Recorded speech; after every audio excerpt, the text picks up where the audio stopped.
नमस्कार साथियों, भारतीय परिवार YouTube चैनल पर आपका स्वागत है।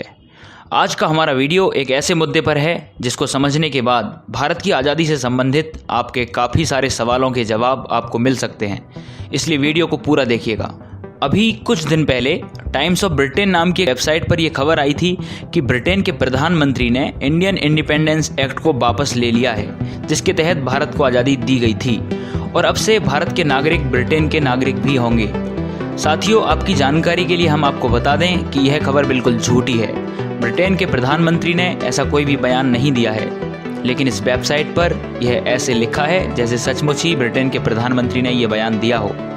इस वेबसाइट पर ऐसी ही गलत खबरें प्रकाशित की जाती हैं, लेकिन इस गलत खबर के साथ ही हम आपको एक बात और स्पष्ट कर देना चाहते हैं कि आखिर भारत गुलाम किसका है, ब्रिटेन का या फिर क्वीन एलिजाबेथ का, और ब्रिटेन देश और एलिजाबेथ में क्या अंतर है, क्यों ब्रिटेन के प्रधानमंत्री और एलिजाबेथ के ऊपर समान नियम लागू नहीं होते, और क्यों एलिजाबेथ को ब्रिटेन के प्रधानमंत्री से भी ज़्यादा अधिकार प्राप्त हैं। अगर इन सवालों के जवाब हमें चाहिए तो सबसे पहले हमें यह समझना होगा कि 1947 और 1950 में भारत की स्थिति में क्या अंतर है। 1947 से पहले भारत का पार्लियामेंट ब्रिटेन की पार्लियामेंट के अंतर्गत ही आता था, मतलब कि ब्रिटेन की पार्लियामेंट भारत संबंधी कोई भी निर्णय ले सकती थी और वे नियम भारत के सभी लोगों पर लागू भी होते थे।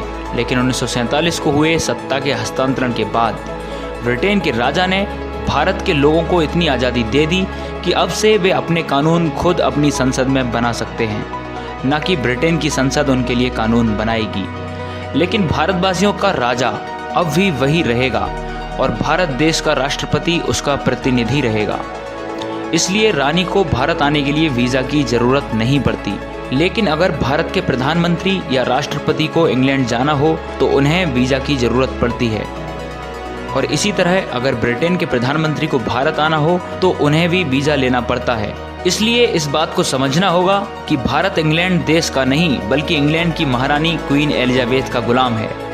यहाँ तक कि अमेरिका जाने के लिए भी रानी को वीज़ा लेना नहीं पड़ता, क्योंकि अमेरिका का राष्ट्रपति भी रानी का प्रिंस माना जाता है। कनाडा और ऑस्ट्रेलिया जाने के लिए भी रानी को वीज़ा लेना नहीं पड़ता, जबकि इन सभी देशों के राष्ट्रपति या प्रधानमंत्री जब एक दूसरे के देश जाते हैं तो उन्हें वीज़ा लेना पड़ता है।